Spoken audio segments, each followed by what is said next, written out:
Nerdarchy, for nerds, by nerds, and today I got Hobby Hill in the house with me. And we're going to be talking about all kinds of crafty type stuff, Dungeons and Dragons. You've got a couple Kickstarters going at the same time. So we'll probably get into that a little bit, and I don't know where we're going to go from there. Who knows? Of course, always, guys, in the chat, if you've got questions, feel free to fire away. Just put question beforehand so we know that it's a question aimed at us, as well as look to the description where you can find links to track and stalk Hobby throughout the interwebs. It's Deep Dungeon Games, correct? That is correct. That is very correct. It is Deep Dungeon Games in Session 0. And we kind of do a little bit of everything, really. Everything kind of D&D accessory-wise. Yeah. I'll have to get some Session 0 links up in the description as well, folks. Slacking a little here. So right now you have you've got the two Kickstarters going on. One is for magic item cards, I believe. Yeah, it's our deck 2, so like levels 5 to 10, because that's just how it's set up, which is kind of strange, right? It's set up, it's 1 to 4, 5 to 10, 11 to 16, and then 17 to 20 or whatever it is, or 11 to 15, and then 16 to 20. It's just strange. It's how it works out, but that's kind of what we're doing.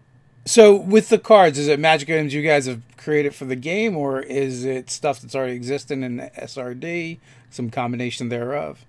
It's totally new items. It's like fabrication from my brain and Levi's brain, and everything we come up with. So basically, I mean, anybody can make up a magic item.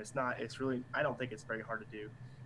But we felt that we had a home in it, and that I could come up with some items that I've created throughout my D&D games, and a list of all kinds of insanities for my players, and they use them and they like them, and so I was like, I have this massive book of all these magic items that I've basically outlined for the game. Why not make something out of them? And then we threw some art in there, and there you go. So the other project you have going on is ammunition counter tokens. Now, I have a confession. When I first saw these, or when I first not saw them, when I first started talking to you about them, and I was like, "This sounds stupid. Why would you use this?" And then I actually saw them, and I was like blown away. They look amazing. Yeah, I was completely wrong. So yeah, the enamel painting on them, they're just so sharp, and the sheaths and quivers that come with them are pretty cool. So guys, you can go check those out on the Kickstarter page. Yeah, so that's more of the brainchild of Levi. He had that planned out before I did, and as we've kind of grown and kind of helped each other, and we're all in this stuff together. As far as a group and everything like that, but yeah. So there's definitely things that for the table that like people are they're like super useful, and people are kind of like it's almost like they're gonna either need them or it's gonna make the game easier. But the ammunition tokens don't really do that. What they do is they just give you a cool representation, and So it's definitely a thing where that falls in the want category, and I see them and I'm like, oh, I want those, I need those, because they're just so cool looking. Who did the painting on those? Actually, Levi's wife did, for that matter. She know how it is. I mean, you kind of drag everyone you can with you, and his wife said she would do it, and and she did an amazing job. Like it's just awesome. You know what I mean? You can't beat it at all. No, it speaks for itself. When looking at it, I was very impressed. Yeah, they're really phenomenal. And some of the things we had to do was the arrows were the hardest item to do, and to find a good medium, because realistically, it's like, who really wants to pay $4 an arrow? You know what I mean? And then you need 20 arrows. No one wants to pay for that. That's $80 just in arrows. And so we found a comfortable medium, and we were really happy with what we came up with. And we know that if someone needed replacements, or so how kids are and things like that, or you on the table you drop them and they break, someone steps on them. We didn't want to be like, oh, so you need more arrows? Oh, well, we need 40 more bucks. We didn't want to do that. We wanted to offer them affordable and where they were easy to get. And honestly, you could a guy could honestly just use toothpicks if he really wanted to. The money's definitely in the leather pouches and the handcrafted leather. One of our moderators, James, says the tokens are epic. At first I thought they were jewelry, so that would be really cool as jewelry. Yeah, actually, I think the pieces are. Is my sound better now? Yeah. Yeah. Sorry, I was trying to figure out how to turn up the mic. Yeah, I'm not computer illiterate, but I'm challenged at times. I was looking on my end. I was like, "Is that on my end? What's that noise?" Yeah, but so the pieces themselves are actually pieces we purchase for the accessories and things like that. And anybody with a computer can figure that out pretty quick. You know what I mean? So it's just a matter of tying it all together and putting it in a nice organized manner and saying, hey, this is ready for you. Would you like it? Here's what it cost us to make all this stuff and get it all to you. Well, it looks like quite a few people said yes, they do, because both of the Kickstarters have kicked. So there's definitely a desire for it. And like I said, it looks really cool. And like James said, I definitely probably wouldn't mind seeing those made into jewelry. I think the painted enamel daggers, a row of those is like a necklace instead of like teeth, but the daggers would look really cool. Oh yeah, well those things are phenomenal. You can't. I don't know if you could handcraft your own piece and you could spend the money to cast it and all that stuff, but when there's a piece already out there that's it's relatively affordable and ready to go and it looks amazing as like those pieces do, why would you spend all the time and money and effort to reinvent the wheel essentially, right? Yeah, no, that absolutely makes sense. So you also have done some other things in the crafting. I know a while back you had sent us you had messaged us with some of the character class stuff you were doing. Oh yeah, the class sets. That was like my OG Kickstarter. That was my learning curve. So you've always been kind of crafty then? Yeah, I would say so. I've always been a tinkerer of sorts, a tinkerer, wanting to always play with my hands and work with stuff and work in different ideas. So that first set you did, where you cut your teeth, you want to tell us about that a little bit? Yeah, so that was the class sets Kickstarter, and so my idea was like if you had a new player to D&D, or you had someone that was coming back from a long time, and they didn't have dice, they didn't have all the stuff, and of course all you need is a pencil, paper, and some dice. But I decided to come up with a theme behind each of the class sets and say, okay, this is the theme, this is the color, I'm going to stain all these pieces, I'm going to make all these pieces and glue them all together, and I'm going to make as many of them as I can sell. And then we launched the Kickstarter, it funded, and it was successful, and the amount of work that I ended up having to pour into the sets itself was so much more than I thought it would be. You know what I mean? When you do one, it's not bad, but when you do 110 of them, 120 of them, you're going, uh-oh. I know that feel. I definitely know that feeling. There's definitely certain things you're like, yeah, we can do that. That's not a problem. And like, for us, like on our end, it'd be like shooting videos or something. Be like, yeah, we can do 10 videos in a day if we need to. And you can. It's just at the end of the day, you want to put a shotgun in your mouth and pull the trigger with your toe. But, it can be done. So yeah. I can sympathize with you. Tea Time with Toby wants to know, what is our guest's favorite class race combo for D&D? Mine or just in general? Yours. Mine, okay, so back in the day when I very first played D&D, I was a wizard, and then I fell in love with original Diablo, and I played the wizard, and then Diablo 2, the sorcerer. So ultimately, my favorite class is wizard, and either elf or half-elf. I'm sorry, or human or half-elf variant.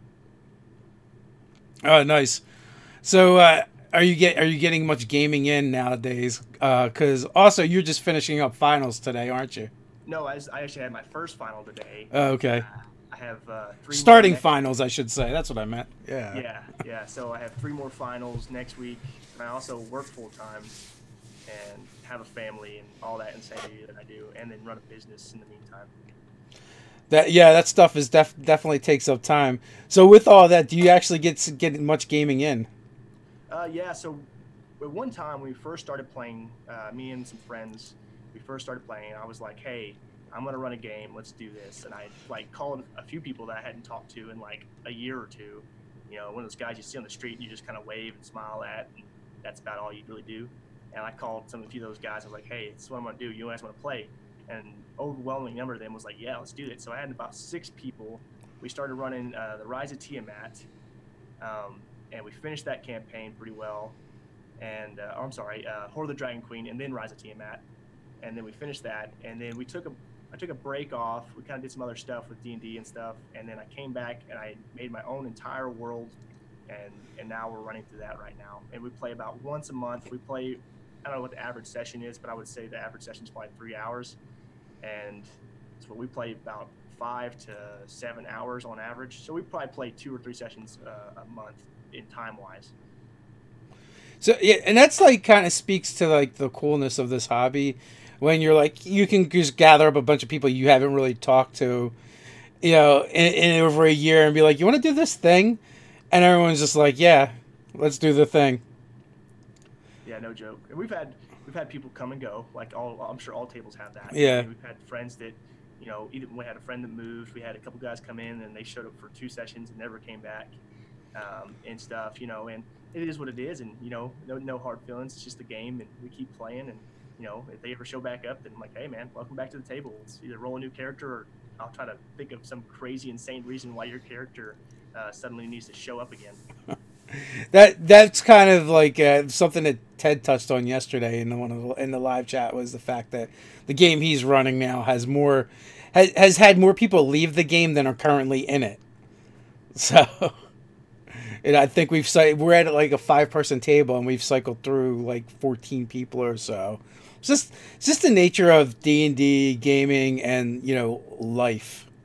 Yeah, no joke. I mean, and I got one buddy who plays he's a human monk, and he hasn't been in a session in, I don't know, gosh, in a while. And it's not because he doesn't want to be there, but it's because his job puts him away from home. And it was one of those things where when we started everything, it wasn't going to happen, and then it happened. And so I'm not going to take him out of the game just because, you know, life. Yeah, you know, it's not fair. You know, so if he ever comes back, he may be a couple levels behind or a level or 2 behind, but I'll think of a reason what his character might have been doing without the group, and I'll find some stuff, you know what I mean, for him to, we might do like a solo down session, you know, and work his character back up. Nice. So, you know, I'm going to switch gears a little bit now. So the magic item deck, like that's got like 50 hours left on it. So if you guys are interested in checking that out, you better do it soon because you're running out of time. So what is your favorite magic item in there? And I guess before we even get into that, how big are the decks? How many cards? They are 54 cards. And so what we kind of do, or what we thought we would do, is that we would take the magic items, right? And typically we could do standard deck is 50 cards. And then with the Kickstarters, each stretch goal, you know, we would use 2 advertisement cards or 4 advertisement cards. And if we hit a goal, we take 2 of those out and put Kickstarter exclusive magic items in there. And there's also levels where people can actually submit an item to us, and we actually take their item and get art made for it. And we actually make the item and it gets included in the deck. But like I said, this is the second version of it. So deck 1 was Kickstarted successfully, and then we rolled almost 2 months later into deck 2. And it's been fun, man. It's been a fun ride. So do you have a favorite magic item? I'm a huge fan. So I created almost all of them. And I would say I really, really like the Flail of Fireballs. I really like the Battlefield Buckler. And I really like the, there's a Skull Wand that I haven't made a name for, but I have the details behind it. So what do each of those items do, so people can kind of get an idea of the items you guys are putting together? So the flail fireballs is essentially just as it says is it's a fireball on the end of a flail. It's got 3 heads, and essentially you get to use the 3 heads as a fireball. Once you use them, it doesn't come back until 1d 8 weeks or 1d 8 days or whatever, and then it's like a whole deal is if you choose to launch the fireball and it goes in a random direction, you know what I mean, because it's a flail, so you're spinning it, you basically pull the trigger and you hope you get it right, you know what I mean, because it could backfire real quick. So we roll the 1d12 for the position, and things like that, so it could be a blast real quick if you don't watch it. I could picture the crazy barbarian, you know what I mean, walking in that place like and it goes behind him to the party. Yeah, like, oh, sorry guys. The Battlefield Buckler is my personal brainchild, because I have in my little fantasy world that I run with, I essentially have Spartan Eskimos is essentially what they are, and they are a class of very waristic tribal people, and their shields represent kind of their rank. And so in Deck 1, there was a Battlefield Buckler that was a very simple Battlefield Buckler. Well, Deck 2 has a Battlefield Buckler as well, but it's more advanced. Like a higher ranking person would have this individual item. And what does the Wand of Skulls do? I'm sorry, I get a little distracted by the chat. They're getting a little unruly over there. It happens. The wand is, I had a thought of I played a Necromancer one time, and it's like my favorite class to play. And anyways, that wand is basically a undead wand. It can summon undead. It's really simple. Some of its items are simple, but it's like I said, we got to cover a range from 5 to 11. You know what I mean? So we're trying to hit a few items that would be good for every level, but not necessarily that would carry you through those level groups. They may be too powerful at one level, but they may be weak later on. You know what I mean? So hopefully it'll even out as you play with that item or whatever. So have you already? So this is 5 through 11. Have you already done 1 through 4? Yeah, we did 1 through 4 back at the first of the year. I think we launched that one in February. We're trying to get all 4 decks out this year. Okay. You did say you had stuff planned for the rest of the year. So yeah. Well, we were off air. I have stuff on my end that I'm working on right now, which is a whole other Kickstarter that will be. I'm sure Levi will help me with that and everything, which that'll be a lot of fun, I think. So Deep Dungeon Games and Session Zero, how did you guys end up teaming up? So I had launched a Kickstarter about magic items, and I was kind of not doing well, and I was like, man, this kind of stinks, and half of it's not getting your voice out to the right people, and the other half is because people don't like your Kickstarter. And anyways, he had messaged me and was like, hey man, I just finished this deck of Totally Wild Magic. It's successfully funded, I've done decks. If you need help, I can help you. And we just started chit-chatting, man. And then for the last, gosh darn, probably 6 months, we've talked every day, almost every day, about D&D, what we're going, what we're pushing, how we're going to make it better, and he kind of bounces off me and I bounce off him. So it works really well. It's kind of nice to find another guy that's out there that can help you out and, has just as much drive as you do. Yeah, I mean, working in teams is definitely something that is really useful as opposed to just trying to do everything yourself. I mean, we kind of use that principle when we put together Nerdarchy is, the idea of building out a team so that it's not just one person trying to get everything done. Yeah, that's the thing. It's like I said, I work a full-time job. So does he. I go to school full-time. I'm part-time military. We both have families, and I run the business. You know what I mean? So time is very rare for me to find. And so having him being able to scoop up a good portion of the work is like, it's what I needed, to be more successful. Now, looking at the Tabletop Counters Series 1 Kickstarter page, I see a friend of ours, his face splattered on there, DM Scotty. So I think he was the reason why Levi came up with the idea. I think Levi had got with him and was talking to Scotty about just like, hey man, I really like this idea. Can I run with it? And of course, Scotty, he's like the nicest person in the world. He's like, of course you can, man. Like, go ahead, and that's where it all started, I guess. Yes, DM Scotty is definitely a great guy. Yeah, most definitely. Like, and he's the reason, him and DMG are some of the reasons why I even started a company and why I'm even doing what I'm doing now. It all started with making little crappy terrain that any person can make, and I was selling on Etsy, and it just steamrolled from there. Nice. Sorry about that. And just moving some things around. I just added Levi's Twitter to the description, guys, so you can follow him as well. Yeah. So what is your favorite part about crafting? What are the things that you like doing best? Because it sounds like you're kind of like all over the place. Like you're creating magic items, you're creating physical stuff. Yeah, so like crafting, so I got started with D&D and started DMing my game, and I was we started with like a whiteboard and little beads representing the players, like the little multicolored beads. And I was like, oh, this works, but it kind of stinks too. It was hard to get the scale right. It was hard to get everything just perfect. And I started looking online for ways out, and I found DMG first. And by DMG led me to DM Scotty, and DM Scotty led me to Wylock, and Wylock led me to BMC.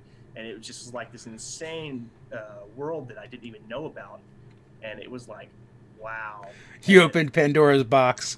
Yeah. And so I started watching their videos and just fell in love with the entire, the foam, the little bits, the pieces, and the terrain, the scatter terrain.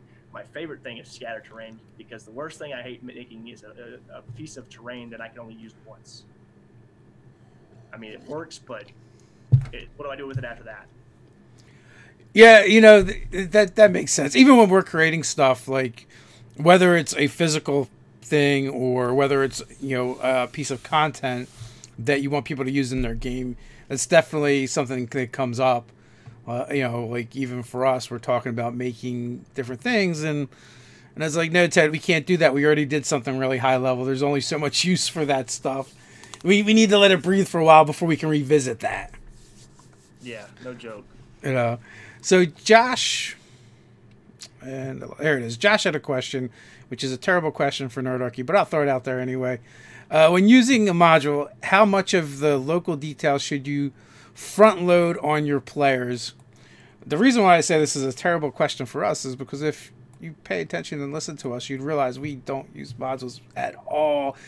But the question is, to answer to that question, I would say, is how can you like organically work it into the session, into the game, so that you're not just like info dumping on them. You don't want to be monologuing for 20, 30 minutes to your players. You want to present the information in a way where they interact with it. Yeah, most definitely. I completely agree. I think the worst thing you can do is tell your players everything, and they just either steamroll through your content or don't get engaged into the module or the story in general. That can work the same thing with just custom games, right? If you spill your beans, they're not going to say, hey, what's this pillar here? Like I had this door in my last D&D game where it had a code on it, and the code changed. And throughout this part of the adventure, I had emphasized the same word again and again and again. And it had nothing to do with the story, but I tried to use that word constantly. And they got to the door, and they were like, what's the password? I don't know. You have to figure it out. So it was pretty funny, So you tried planning it subliminally. Did it work? No, it didn't work. They tried open, and that was wrong. Yeah, it never does. Like you come up with, as the GM, you'll come up with something you think is like the simplest thing in the world, and they'll never get it. And then you come up with something that you think is brilliant and super complex, and like they get it in like 2 seconds. So that's why I've kind of given up on creating solutions. I just throw the problems out there, and they have to figure it out what they're doing with it. And once they finally say something that I feel like is good enough or decent or maybe better than what I would have thought of. I'm like, yep, that was it. Sure. Yeah, your players constantly build their own coffins all the time. Yeah. There's things I don't even think of that they think of, and I'm like, oh yeah, that's happening. So, Tea Time with Toby wants to know, how you got into physical creation. So, did you find like DMG info and DM Scotty and then start, or were you already doing it? No, I hadn't started anything. I didn't have a clue. I didn't know where to start or anything. I was kind of like, drawing on the whiteboard with little white beads was silly. So I Googled, I think, Dungeons and Dragons better way to run the game. And I think that led me to a YouTube video where a guy was drawing on a piece of paper and on the big sheets of 1 inch gridded, you know what I mean? Yeah. And that led me to that. And then, how YouTube is, it's like, you start watching this, next thing you know, you're watching cat videos. That happened with that, basically. I just started steamrolling. Actually, that's actually how I found you guys, too. And way, way, way back a long time ago. Yeah, I'm sure the suggested videos we might have come up in. Yeah, that's exactly what I'm talking about. It was the suggested videos. And I love terrain. You know what I mean? I love terrain. I just, it doesn't, to me, tabletop should be face-to-face. And, Roll20, it's great. It's a great platform and everything. And it, keeps people together that can't be together. But I'm like, tabletop should be face-to-face, 95% of the time. You're in Texas, right? Yeah, I'm up in the Panhandle of Texas. You're in WebDM country, sort of, depending on what part of Texas. But I know Austin has a great D&D scene. Yeah, anywhere. So Austin, their phrase is "keep Austin weird," and they do, man. They got a bunch of cons down there, and they have a big platform for that kind of stuff. And I'm so far away from that. You know what I mean? It's like a good 12-hour drive for me to get to Austin. Yeah. I've seen people, put up tweets and messenger things from driving through Texas as a joke, but it's not really. It's really the thing, because you just spend so much time, driving. You can go from the tip of New Jersey to the northwesternmost part of New Jersey in about 4 hours, I think, tops. And then it's my saying is my wife is like, "Are we lost?" I'm like, "We're in New Jersey. How lost can we get? We haven't left New Jersey yet." So. Yeah, I think you can actually. So from where I live 7 miles from Oklahoma, and so if you take where I live and you drive all the way to the very bottom of Texas, it's almost the same distance from there to Canada for me.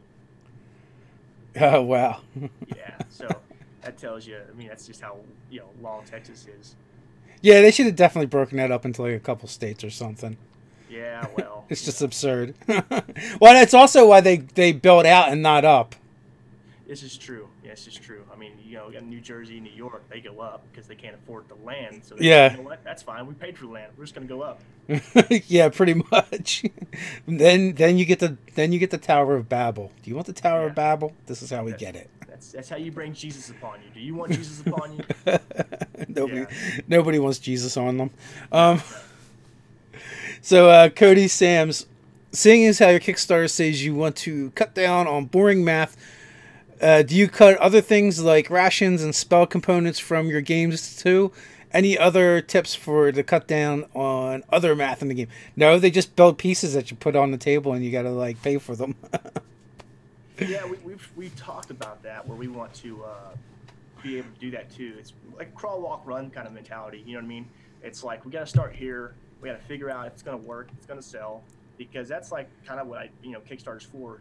So you don't have a huge bunch of overhead, and you don't lose $15,000-$20,000 on something that's not going to sell. With a Kickstarter, you get the money, and it's okay, cool. And even if you never make another one, you got 130, 250, 500 these items out there to people who wanted them, and it's not coming up with an idea and going, okay, let's do it, and then people hate it. So after the Kickstarter is complete, will people still be able to order this stuff from your website? Yeah, we actually the deck one shipped today. Yesterday. They shipped yesterday, and So they'll be here probably Saturday, maybe Monday, and we'll ship all the first backers from the original Kickstarter then. And so they'll all have their decks. Deck 2 will ship, get a shipment soon as we get the the funds from Kickstarter. But the pre-order right now is on my website and the deepdungeongames.com. And so you can pre-order it there if you would like the deck 1. And we have plenty of decks coming because we wanted to have enough in the future, so that way we weren't going, oh no, now we have to order more. By the future, you mean today, since Yeah. it's already shipping. Yeah. The future is now. Well, and that plus we're offering deck 1 and 2 on the Kickstarter now. So that's another option you can do too. If you say, okay, well, I like this guy. This guy seemed pretty cool. Let me go back and on Kickstarter. You can get deck 1 and deck 2 right now. So what was your favorite item from deck 1? Oh, that's tough. Oh man. So Do you even remember what was in deck 1 after having just did deck 2? Now that you're doing deck 2. yeah, I mean, some of the items not so much. Some of them were, I guess you could say, forgettable items, because they are low level. They were low level items, so it's not like you could be like, this item will summon Bahamut. You know what I mean? You can't do that, obviously. Yeah. So some of them were definitely minor, but the ones I can remember straight off my head are the Battlefield Buckler original, right? The Phoenix dagger, or the Phoenix Talon, which is basically a dagger made from a phoenix. And I'm trying to think in my head without cheating or looking at pictures. Let's see. Oh, the stud armor. That's probably my favorite. I'm not gonna lie, that one's just great. Stud armor? What is stud armor? So Spring something completely different to my mind. So when I was making items back whenever I was doing all this, I saw the studded armor, and I was like, stud armor, charisma, I'm a stud. Nice. Yeah, that's exactly where I went. That's exactly what it is. It's basically it's a charismatic item. It's definitely inspired behind the macho man mentality, like Johnny Bravo or something. You know what I mean? That almost arrogant. Johnny Bravo is one of my heroes. I love Johnny Bravo. He's so stupid. He's so dumb. Hey, pretty mama. Yeah, he's great, man. And but yeah, it's kind of like that obnoxious, almost detail to it. You know what I mean? It's got roses. It's studded leather armor, so the studs are actually shaped as roses, and things like that. And what's cool about spiked cod piece? Maybe. That's an accessory. You gotta accessorize. Yeah, no joke. That's the next tier I have. Yeah. That doesn't. You can't just get that off the rack. Come on. Yeah, pretty soon you'll have a floppy sword. So. Yes. Go ahead. Sorry. On the first deck, did you also have levels where people could create items to add? Yeah. So that just kind of happened. It was more of like, so I had the 50 something items together, and I was honestly kind of running out of steam because I had I don't know, probably 20 to 30 items kind of pre-made in essence, kind of in my own little notebook and stuff. But when you start trying to crank out 20 more for Kickstarter, you're going, this is a +1 magic sword. It does slashing damage. Yep. Which you don't want to give that to people. And so I was talking to Levi. I was like, man, I said, why don't, people love getting their stuff, their own content made. I said, why don't we give the opportunity for people to submit their own items? And people really liked it. And we caught some really cool items. And honestly, they're almost always overpowered too, which you can't blame people. Yeah, I mean there is the D&D wiki. Yeah. So which ones stand out to you that were submitted, either from the first deck or this one? Let me cheat here. Cheat away. We haven't got the submissions from deck 2 yet, so let's see. So there was the Scythe. I can't remember the name of it because I didn't make it. Yeah. Life of me, I can't remember it. I can also see getting all the submissions, and you and Levi each grabbing a beer and be like, "All right, let's do this," because I'm sure there's some good laughs in there too. Yeah, there's some good ones. Someone submitted basically a ring of lustful intentions, and I think the original intent was that basically it was a cursed item that did some stuff, and any item you touched while wearing the ring suddenly wanted to dude, and you could just imagine. Yeah. And we had to tone that back. We're like, okay. This is not the book of erotic fantasy. Yeah. You're thinking of a different D&D supplement there. Yeah, no joke. There was a mirror submitted, a pair of glasses, the scythe I really liked. There was the colorful robes. There were some rainbow robes that were really cool, and which I don't know if you can even see that. Oh. They were pretty cool. I don't know if you can see that or not. I can't see myself currently. And yeah, so definitely one guy submitted a scabbard, and I love that idea because I was thinking more standard items. I was thinking swords. I was trying to give a well-distributed set of items. I wasn't trying to make 20 swords, 3 daggers, and 5 axes. You know what I mean? I was trying to come up with a plethora to say of items, right? And so the guy who submitted the scabbard was like, the scabbard itself is the magic item. It's not the sword or whatever. It's the actual scabbard. I was like, that's genius. I wouldn't have got that if we hadn't submitted those magic items. Yeah, I mean, that's definitely a rare thing, and that is kind of cool to get something that you weren't expecting. It's a little less off the beaten path. Oh, for sure. I'm not even sure. I'm not sure if there's any. I mean, I know previously there has been, but I don't know if there's any scabbards in D&D now. Yeah, I can't think of any. At least I'm not saying people haven't made them, but yeah, not in the standard rules or the standard items, anyways. Well, if I'm spelling scabbard correctly, D&D Beyond says no. So. SCABARD. Scabbard. You know what? I might have added an extra letter in there somewhere, as I often do. No, thank God for spell check because I would be illiterate. Yeah, still nothing. So yeah, D&D Beyond is an awesome tool if you're a content creator. That thing just saves so much time and energy. Oh yeah, I want it really bad, but I haven't been able to just go, all right, because I buy all the source books because I like having the books. And oh, we do too. Yeah, I mean, I just haven't been able to basically buy them twice. Yeah, unfortunately, but yeah, we tend to do both, and I mean we're D&D insiders, disclosure, so we haven't actually paid for it, but we were going to. It was weird because it was at a time when we were like in between. It was like they launched somewhere around Gen Con and when we were going to LA for their legendary bundle, and we were discussing as whether Nerdarchy as a company should buy in at the legendary bundle level, and it just didn't. The timing just wasn't good for us, and we ended up waiting, which worked out better because then we ended up becoming insiders. But I mean, we were going to buy it anyway, so. Yeah. Well, anytime you get something for free, I wouldn't complain either. You know yeah, what I mean? yeah. But and the thing is, it's like as we use it, it's like we're like, why doesn't it do this thing? And you go poking around, and it does. And the crazy part is they're not even done with it yet. So. Oh yeah, it'll probably be like Roll20, where it's an always evolving tool.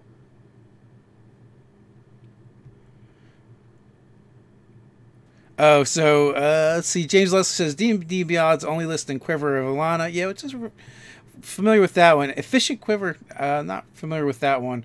Which they class as scabbards, but they're quivers.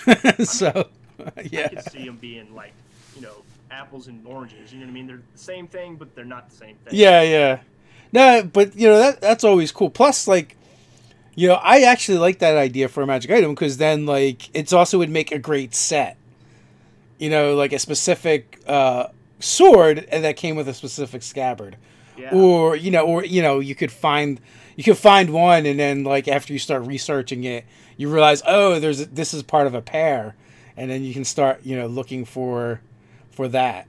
Yeah. So on this Kickstarter, and if we hit 10,000, we actually have made a set of heroes, and basically it's kind of like a booster pack in essence.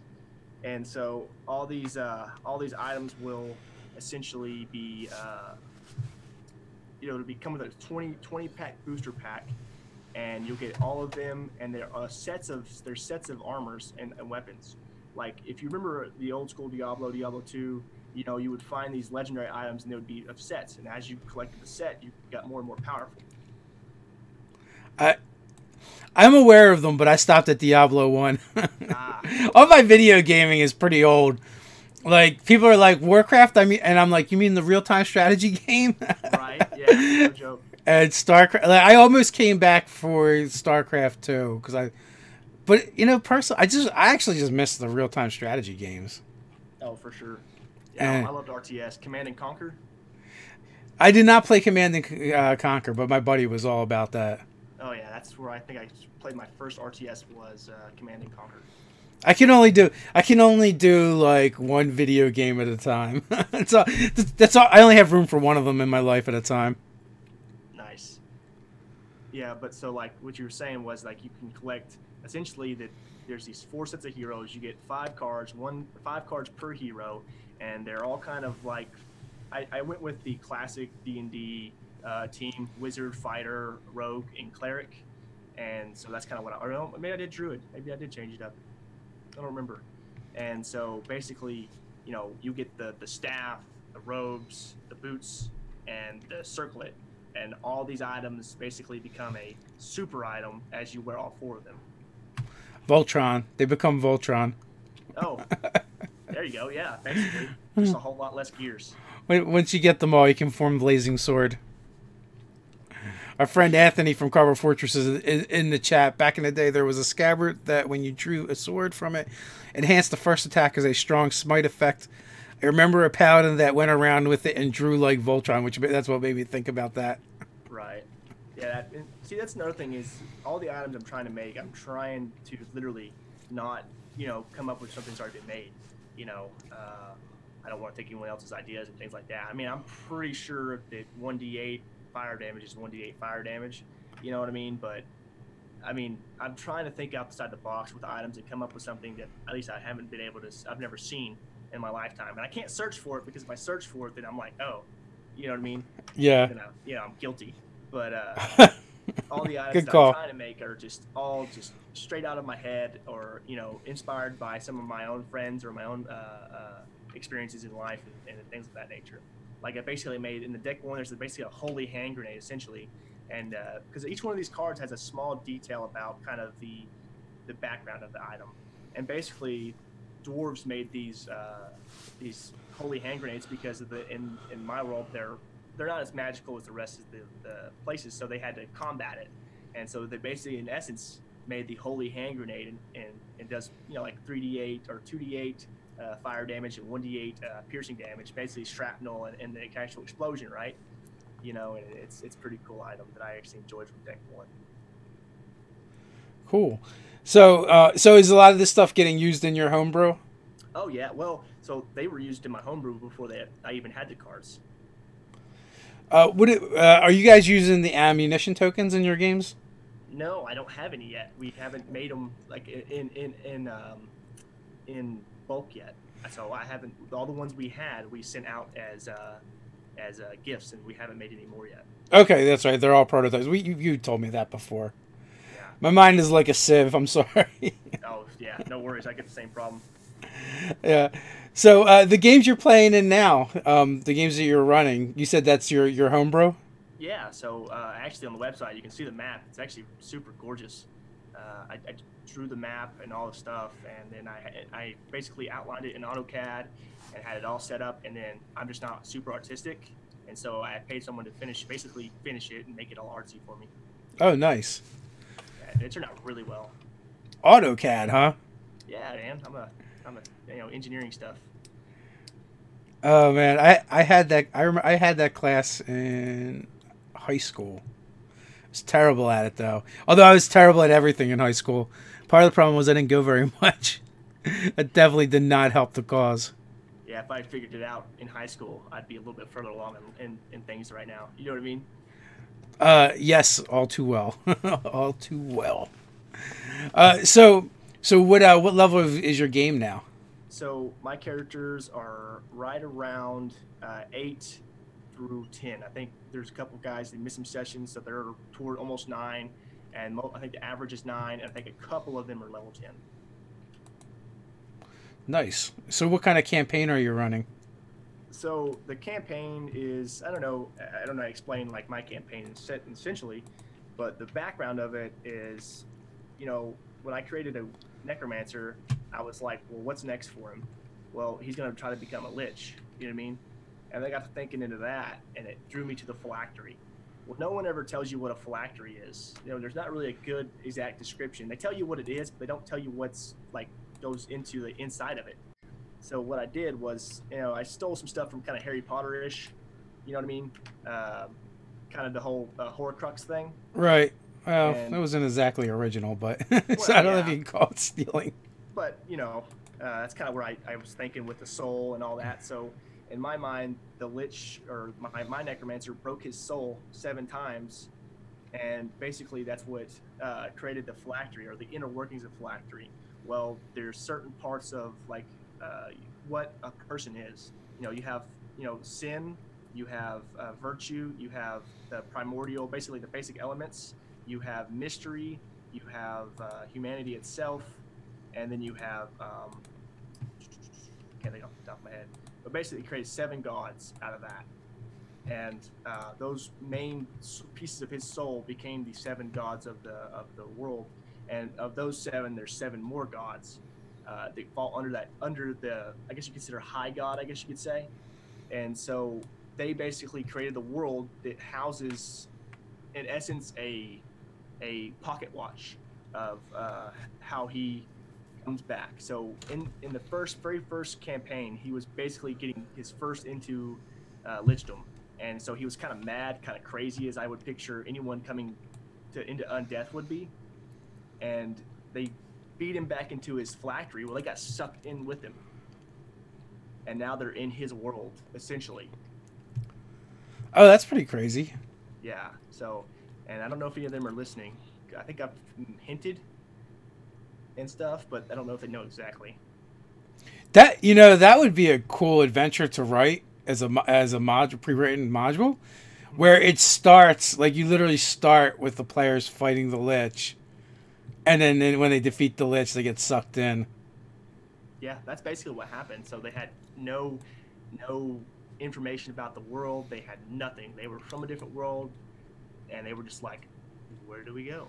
And like, I'm very not sandbox. I'm not very pushy, railroady. And so they've basically had an entire sandbox to play in. It's insane. Yeah, like I could see doing almost like a two-man annihilation style adventure in that world where it's like you start off and you're rolling initiative to fight the lich. No preamble, no anything. Just like you guys have slogged your way through, you found the evil lich, now you guys are squaring off with them. There is no assembling the party or worrying about any of that. You guys are all like level 15th and 15, whether this is their first time working together or your millionth. This is where you're at right now. And they fight the lich, make it a nice hard battle, and then at the very end they just get sucked in into the phylactery, and it's like, okay, now we can start the module. Well, I have a blog as well on my website where I kind of put all my content on. It's on the website, the Deep Dungeon Games website under blog, and it's got like how the world got created and kind of stuff behind it. And I update it every once in a while. I have a bunch of stuff I need to upload. I just haven't done it. And yeah, so that's basically exactly what they were level 1, and they beat the lich because they beat the lich. They were going to beat the lich is what basically happened. You know what I mean? Like he wasn't like a fully functional lich yet. He wasn't level challenge rating 20 lich. He was a mad, insane, half in life, half out of life being. That happens, man. Happens to the best of us. Yeah, for sure. And they got dropped off in the middle. I basically threw a dart on the map and said, "This is where you're starting." Nice. And that's where they started. And I said, "All right, which way you want to go?" And they picked the direction. That's just what it was. And I basically don't have a lot of the stuff flushed out, just as simple because you know how it is. You get bogged down trying to create everything, and then your players are going to screw it up anyways. No, not my players. Never. Yeah. So I let them help me basically create the world through their endeavors and their insanities. And there's basically, so they're in there with the Lich, right? And the Lich is trying to get back to the real world where he's immortal. He's not immortal in his phylactery because he is trying to basically reupholster himself back into undeath. And there's a system of things they have to do, or he has to do, to make that happen. It involves like magical ley lines of the world and how to basically get those things up and running. And if they're up and running, then all of a sudden, the world starts changing pretty drastically, pretty quickly, and it could bring the downfall of this world down if he goes back. So basically, it's like all his soul pieces come back together and regenerate his body. And the only issue with that is that's going to completely wipe out the entire existence on this little different plane of existence, essentially. And so the players, I don't know if they know that yet or not, but it's coming. They will know, or if they watch this, they'll know. Yeah, I bet. I wouldn't doubt if someone's watching right now. I'm probably in trouble. Oh, that's a cool idea, Anthony. Cardboard Fortress, I had wanted to start a mega dungeon campaign once by having the players escape the end of the known world by entering the eye of a dead titan where a cosmic prison was. But then you just need, cool. Yeah. So there's definitely all kinds of awesome things you can go. So this group that you're with now, how long have you guys been together gaming? About this campaign, about 2 years. Nice.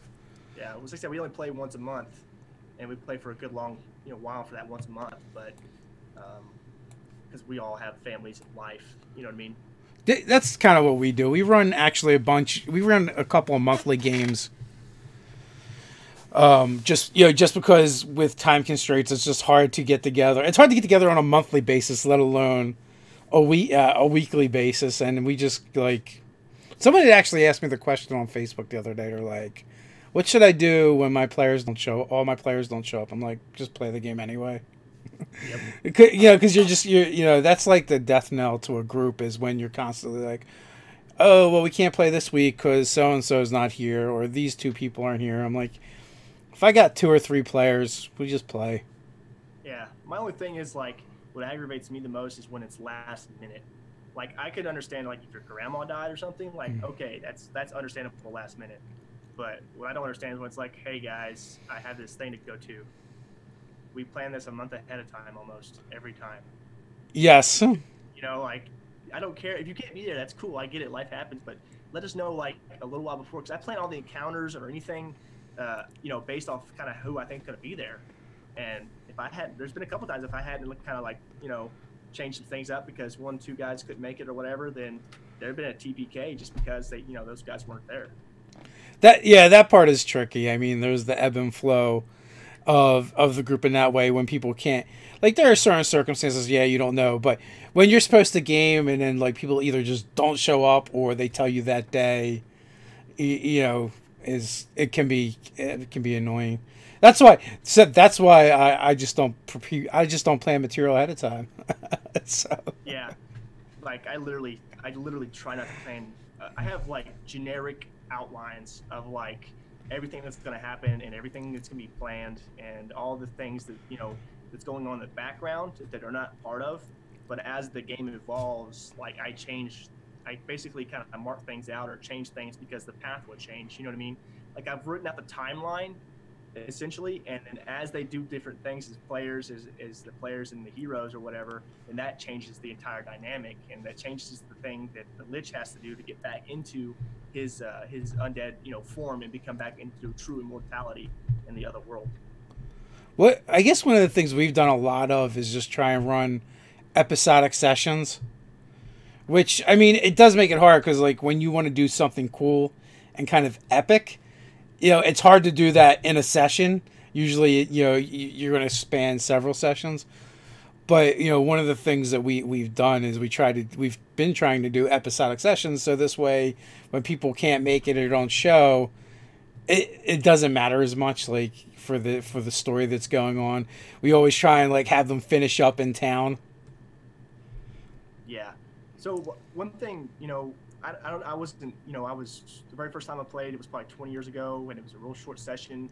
We played old school gosh darn, my mind just went blank. Castle and Crusades, Trolls and No. Tunnels. Epic Vampire. They just made a new mod. Oh, Vampire the Masquerade. No, it was D&D, but what's the? Oh, Ravenloft. Yes, Ravenloft. And I had no clue what I was doing. I had no idea that what I was playing. Played a wizard, and I didn't last very long because I was like 9, and I got ticked off. But at the time, I didn't even know it was D&D. But yeah, so that happened, and I grew up, and then it came back in. Wait, my mind went blank. What were we talking about just a second ago? Episodic adventures. You said something about a one-shot 20 years ago. Oh gosh darn, I can't remember.